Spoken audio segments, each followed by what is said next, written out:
going to be reviewing It Takes a Nation of Millions to Hold Us Back by Public Enemy, my favorite hip hop group of all time. So, It Takes a Nation of Millions to Hold Us Back is the second studio album by American hip hop group Public Enemy. It was released on June 24th, 1988.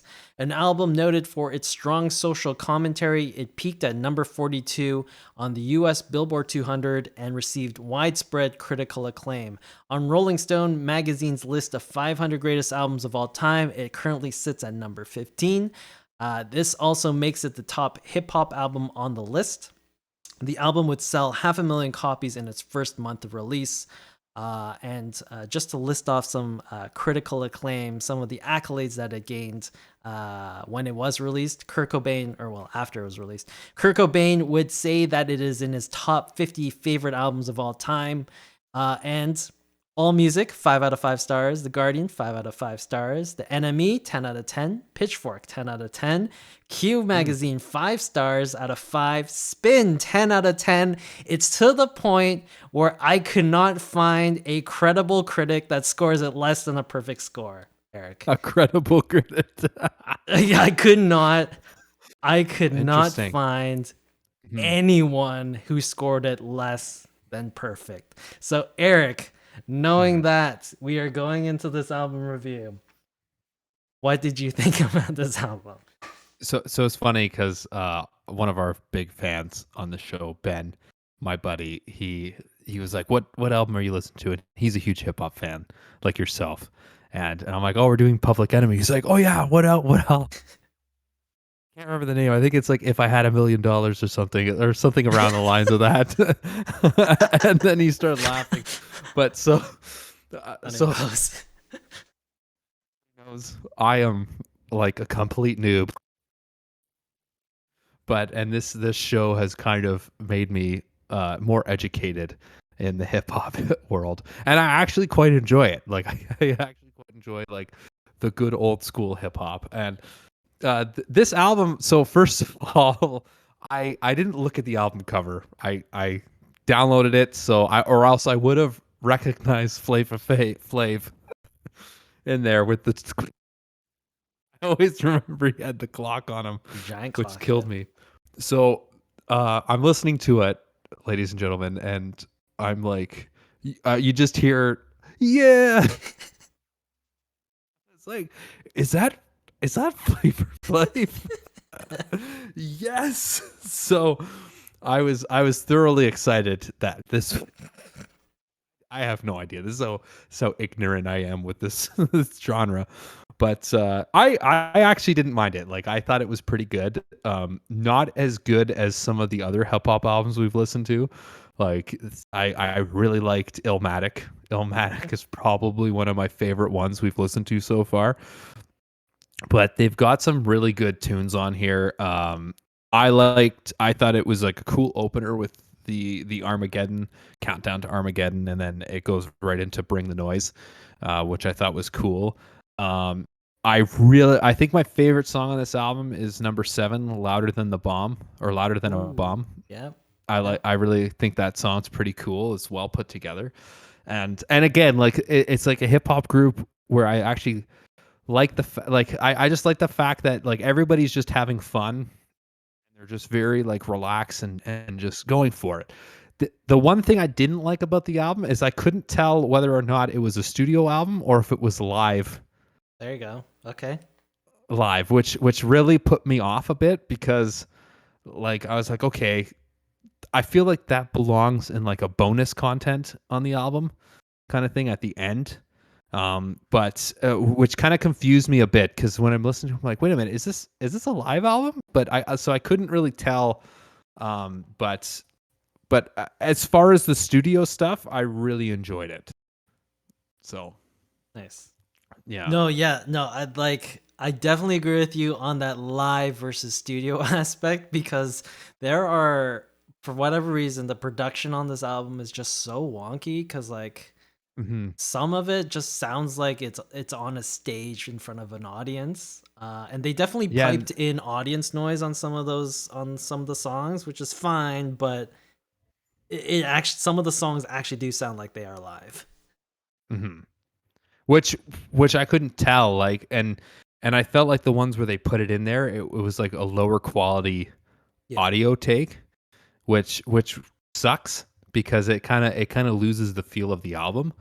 But regardless, like some of the song, like I thought that like the songs in the album are solid. It's just I just didn't like that part. Like I don't understand why they needed Yeah. that in there, right? Yeah. So this is where we get like completely canceled because this album is like hip hop royalty. Forget hip hop. It's just in terms of an album, this is always on people's like this is the greatest thing that's been ever created ever. But like, oh man, when I listen to this album, I just like I get it. It's the second album that they released. Like, Bum Rush the Show, which is their debut album, so the previous one to this, it has the same problems as this, where production level is just not there, and that might have just been like a funding issue, because this is like early days of Def Jam, their label, so maybe there just wasn't the money to actually produce a good sounding record, but man, this if this album could have just if they could have just had a singular vision in terms of how each of these songs were produced and recorded, it'd make this like so much better. Because like Chuck D, who does probably 95% of all the lyrics on this album, he's the main MC in this thing. Lyrically, these songs are phenomenal. Like Mm-hmm. you will not get better hip hop verses anywhere else, because not only is it just well crafted lines by him from a hip hop perspective, they're actual like social commentary, right? Mm-hmm. Like he's talking about the racial divide, he's talking about the political Mm-hmm. system, rich versus poor, all that stuff. It's all in there. You want a socially woke album? This is the album, and it was released in 1988, right? Like he Mm-hmm. covers so much ground, so many different topics that people don't want to talk about and are uncomfortable with. It's all Mm-hmm. laid out on this record. So if you like dive into what he's actually saying, this record is a perfect album. When it comes to lyrics, there's no better hip hop album. And Chuck D is just phenomenal. He's my favorite rapper of all time. He's my favorite MC of all time. So I love Public Enemy.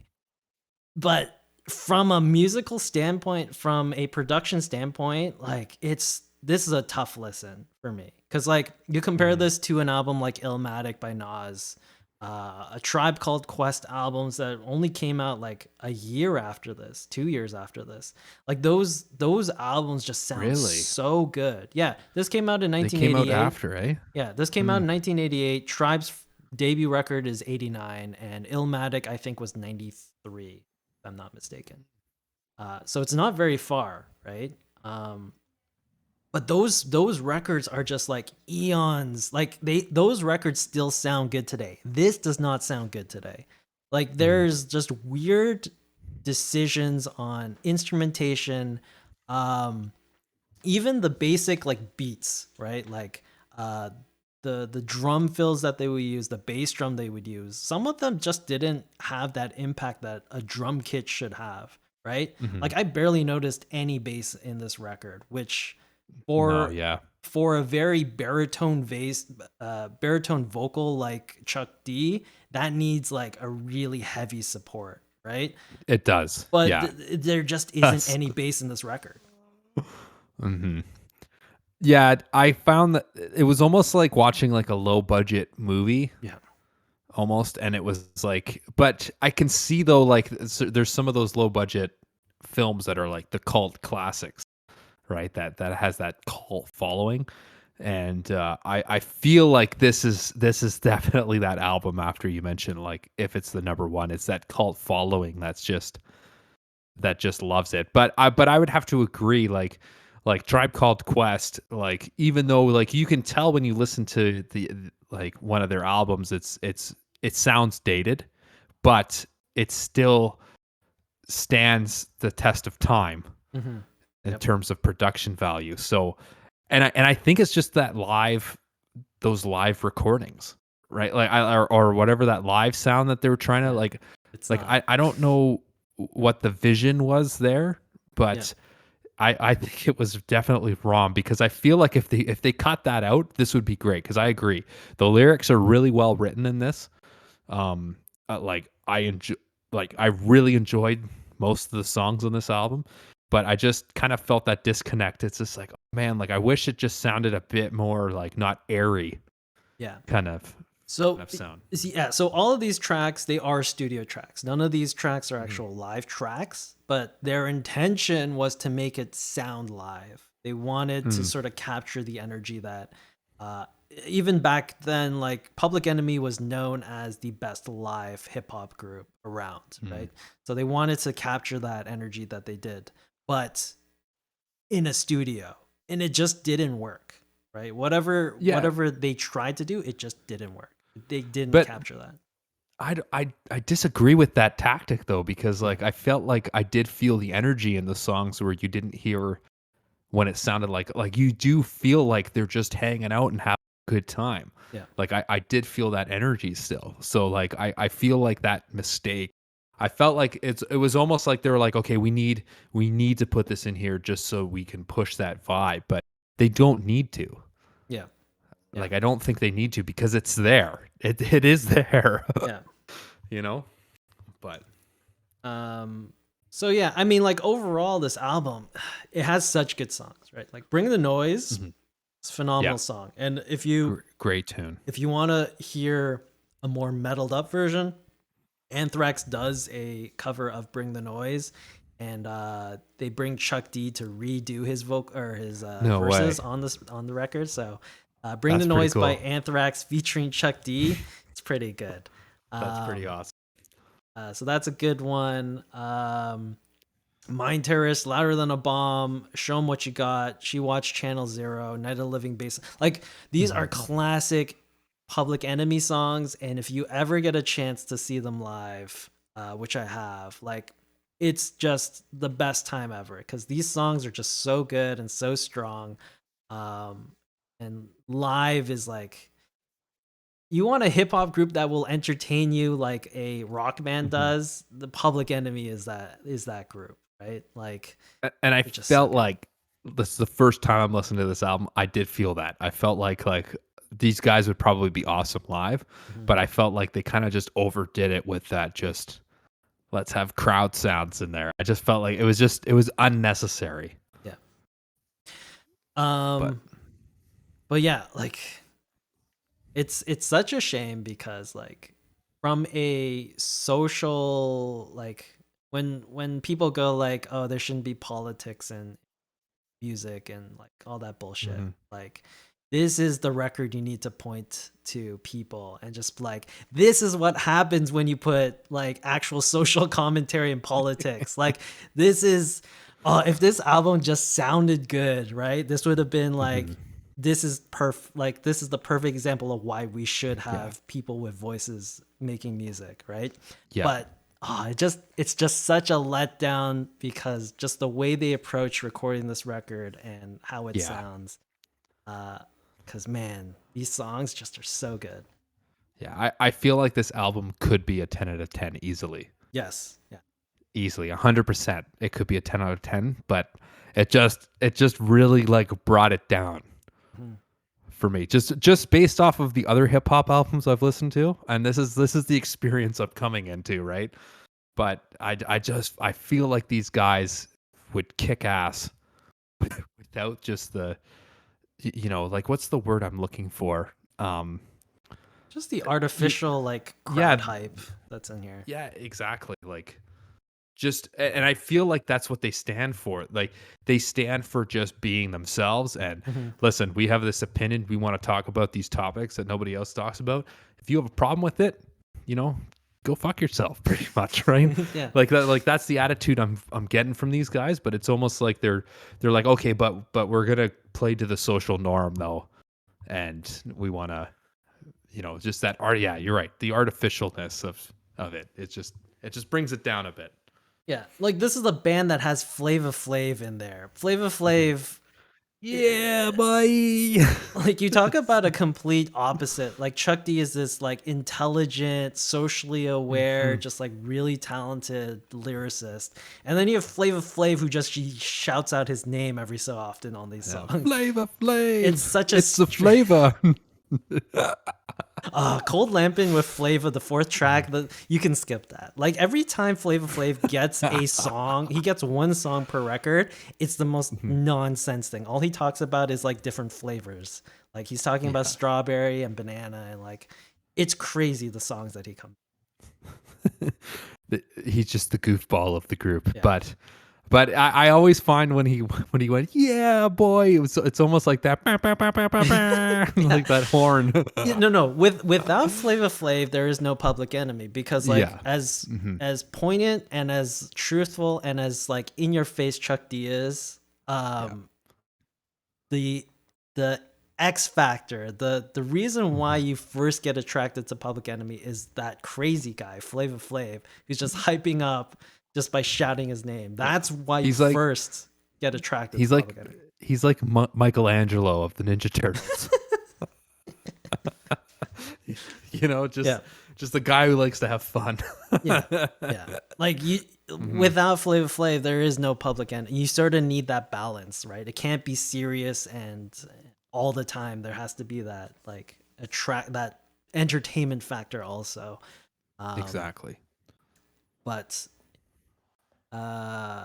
my suggestion is just see Public Enemy live. Like they're freaking phenomenal. I saw them in Chicago like years ago. I was front row, standing right up to the gate, and I got Flava Flav's like crotch right in my face. Like he jumped into the crowd, but his crotch went right into my face. And it's the best night of my life. I probably got a disease, to be honest. But yeah, that's my check. That's Public one of the Enemy flavors he gave you. story. But yeah, it's just like it's such a good show, and it's nothing fancy. It's not like no pyro, no like crazy backup dancers, nothing. It's just them on stage having a good time, and like Nice. it's one of the best shows I've ever seen. It's just them on stage and just like hyping up the crowd. But anyways, let's close this off. Eric, final Let's thoughts do and it. ratings on this record. What are you gonna give it? I think this is definitely a good album, and I can see that cult classic, like the cultness of this album being so good and why it's so good and the lyrics and everything. I would recommend it, but just be warned that there is going to be some parts where you're just like, what the hell is going on?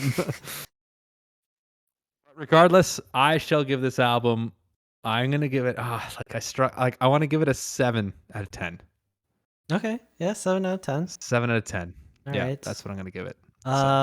No, that's the same number I'm giving it. I'm giving it a 7 out of 10. This album very clearly could be a 10 out of 10. Yeah, I agree. But I absolutely agree. it just whatever approach they took for recording it just brought it down too much for it to be not. It took away from the album, right? It did. Yeah. So 7 out of 10 for me. This one. Yeah. Even though everyone in the world gave it 10 out of 10, apparently. But are we credible source? No, we definitely are not. Like honestly, this record maybe once a year, maybe every other year, it will definitely be on heavy rotation for me. Just because I love Public Enemy so much. I prefer a lot of their other albums over this one. But again, it just from an album musical standpoint, it just doesn't have enough there. There's too much negatives that bring this album down to really fully just get immersed in it and enjoy it completely. But yeah, cool. So we both gave it a 7 out of 10 on. There we go. All right, cool. So that was our discussion on It Takes a Nation of Millions to Hold Us Back. For next week, we are going the opposite direction, and we are going to be reviewing Roping the Wind by Garth Brooks. I am not looking forward to this because every time I look at Garth Brooks, I'm like, this is a ridiculous man. Why does he have a music career? He sold like hundreds of millions of records, and I still don't understand why he is so famous. But we'll see. Well, this will be the first time I'm going to listen to his record from front to back. So, is it not freaking on Apple Music? Really? Okay, I'll have to look. Really, Garth Brooks, I typed it in and it didn't show up. The most sellingest country artist of all time is not on. I know music. it's weird. Why is it not on there? Interesting. Anyways, Roping the Wind by Garth Brooks is the album we will be reviewing for next week. Yeah, it's not on here.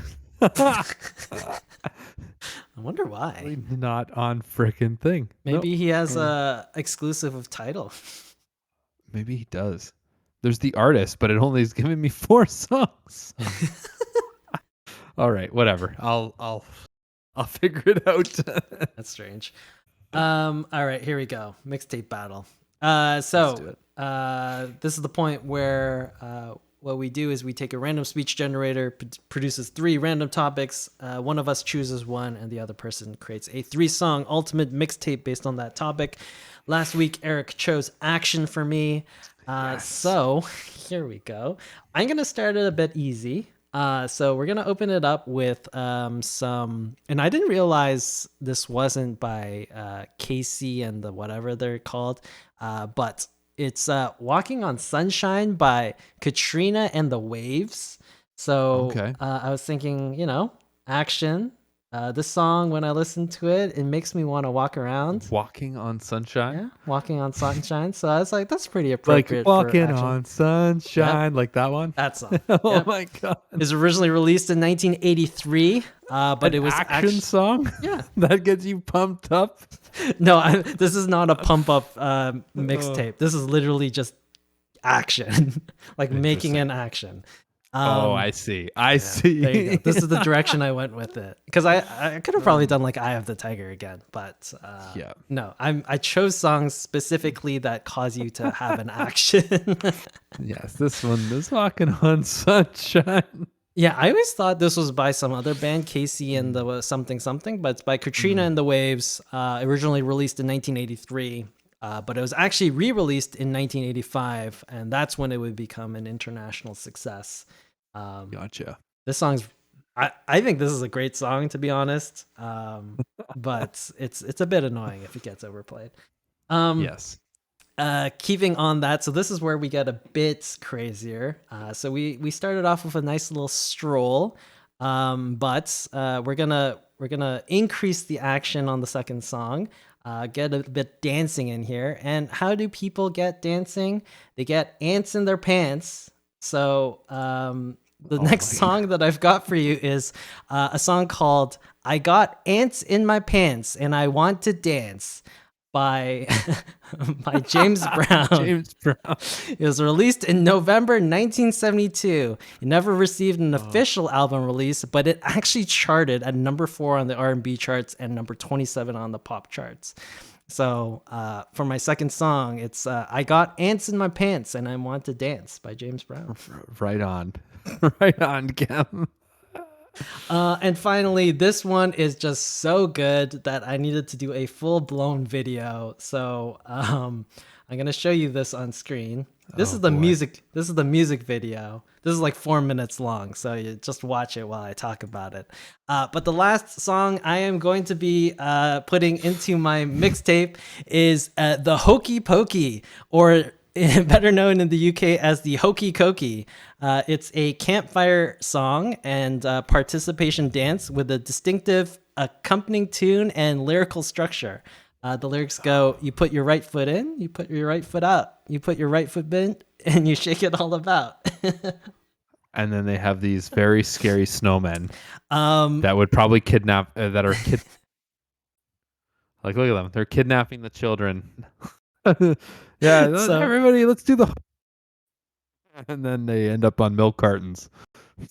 So this actual song originates from a British folk dance with variants attesting as early as 1826.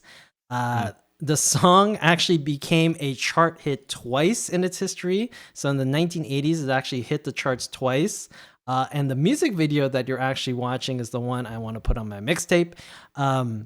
It is a UK hit by the band The Snowman, and it peaked at number 18 in 1981. And this is the music video for their Hokey Cokey by The Snowman.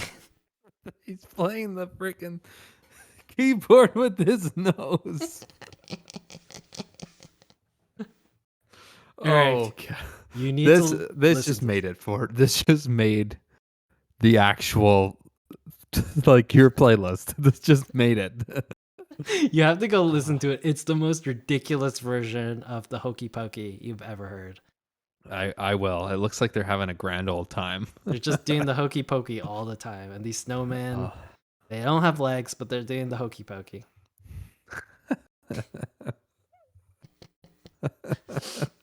Anyways, that is my mixtape, Walking on Sunshine by Katrina and the Waves. I got Ants in My Pants and I Want to Dance by James Brown, and the Hokey And Cokey he's solving by The an Snowman. all white Rubik's Cube. Right on. Right There you on, go. Ken. There you go. All right, wonderful. So let's do this. So I'm going to click here on the screen. It's going to generate 3 random topics. I will choose one. Eric will do a 3-song mixtape for next week. So here we go. Boop, boop, boop, boop, boop, boop. Okay, here we go. Hotel security, multi-ethnicity, and breast cancer.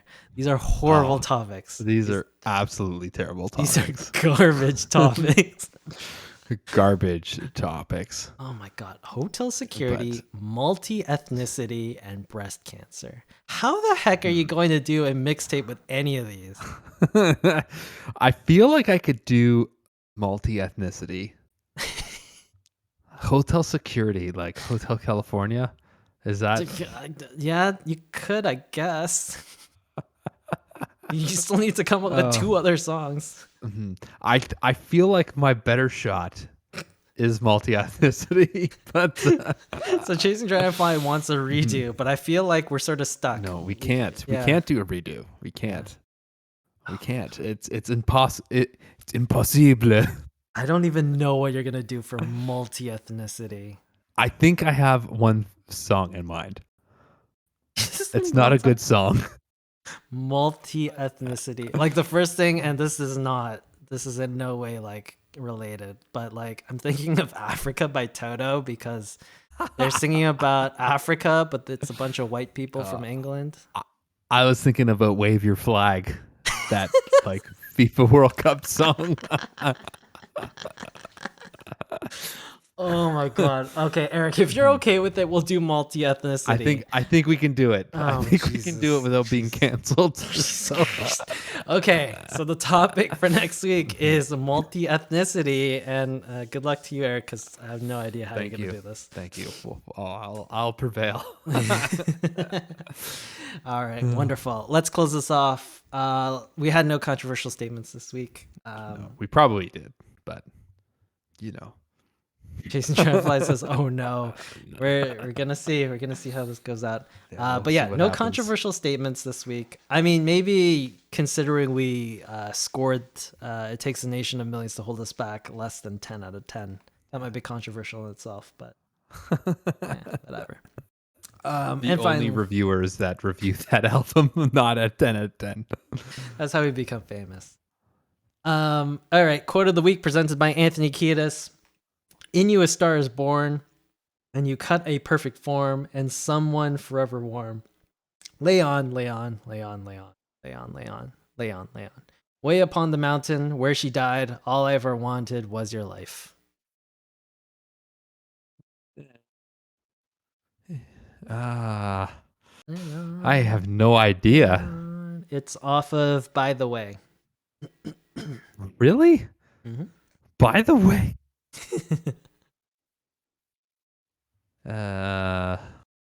In you a star is born, and you cut a perfect form, and someone warm. Lay on, lay on. Hell's on. By the way, again. You a star. I gotta look at the album now. I don't like looking at the album because everyone probably thinks I'm cheating, but I'm not. In you a star is born, and you cut up perfect form, and someone forever warm. By the way album. Really? It's on By the Way? Yep. Unless my research is wrong, but I'm pretty sure it's off By the Way. By the way, I tried to say, what is going on with my Apple Music? Oh, Red Hot Chili Peppers are gone too? Oh my God. It's an exodus. No. We got it. We're good. We're good. Okay. It's not. Okay. It's not By the Way. Yeah. It can't be By the Way. Yeah. No, it can't be Universally Speaking. No. This is the place where all the I know all these songs. It's not. Is it this? No, it can't be that. It can't be. I don't even know what track it is. I should probably Google it. Dosed? No, it's not Dosed Up in you a star is born and you cut a perfect form and someone forever. Oh, is it Dosed? Yep, it's Dosed. Yes. Jeez, got it. Yes. Very nice. Be Dosed. I'm like, oh, wait a minute, it is. It's a lot harder actually just looking at the lyrics and being like, what the hell is this song? Yeah, there you go. Very good. I wasn't sure if you're going to get this one, to be honest, but good job. Yeah. Very good. Sing the song with the melodies going down the album. All right. Wonderful. All right. So that was our show. Thanks, everyone, for tuning in. We will be here again next week on Monday at 10 p.m. EST, 7 p.m. PST at twitch.tv/the Crossroads Music Podcast. If you are listening to us on Spotify, Apple Music, all those places, come join us on the live cast because it's good fun, and you can provide your constructive feedback to us in real time. Absolutely. Come join the Discord. Absolutely. We throw in a bunch of random shit in there usually. But that's basically it. That's our show. Thanks for tuning in, everyone, and we will catch you very much all next time. Peace, everybody.